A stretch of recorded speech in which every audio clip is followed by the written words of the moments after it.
आइए आज electric current की उस अदृश्य नदी के बारे में जानते हैं जो हमारी पूरी दुनिया को पावर देती है।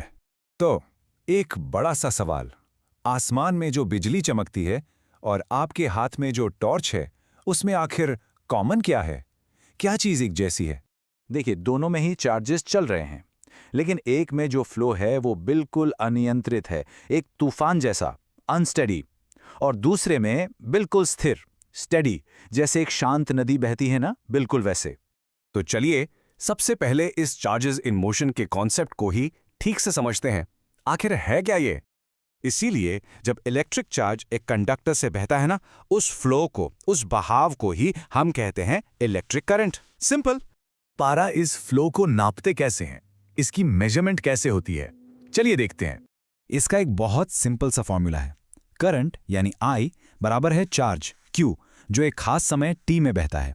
मतलब एक सेकंड में कितना चार्ज गुजर गया, बस वही है करंट। करंट को नापने की जो यूनिट है वो है एम्पियर, जिसे हम A से लिखते हैं।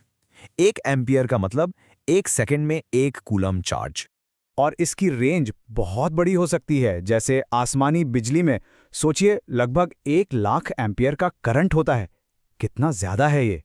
और वहीं दूसरी तरफ हमारे घर के जो अप्लायंसेस हैं, उनमें लगभग सिर्फ 1 एम्पियर का करंट होता है। और क्या आप जानते हैं, हमारे नर्वस सिस्टम में भी करंट बहता है। हाँ, पर वो बहुत बहुत छोटा होता है, माइक्रो एम्पियर्स में। अब आते हैं सबसे इंटरेस्टिंग हिस्से पर कि एक तार के अंदर आखिर चलता क्या है। चलिए देखते हैं। किसी भी मेटल कंडक्टर को ले लीजिए, जैसे तांबे की तार। उसके अंदर अरबों खरबों फ्री इलेक्ट्रॉन्स होते हैं, आज़ाद इधर उधर घूमते हुए। लेकिन जब तक कोई बाहरी फोर्स ना हो, ये इलेक्ट्रॉन्स बस इधर उधर रैंडमली घूमते रहते हैं। इस वजह से कोई नेट करंट नहीं बनता।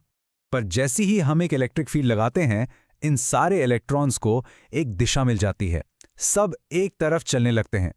मगर इस फ्लो को लगातार बनाए रखने के लिए क्या करना पड़ता? तो जब इलेक्ट्रिक फील्ड लगता है, इलेक्ट्रॉन्स एक तरफ चलने लगते हैं, करंट बन जाता है।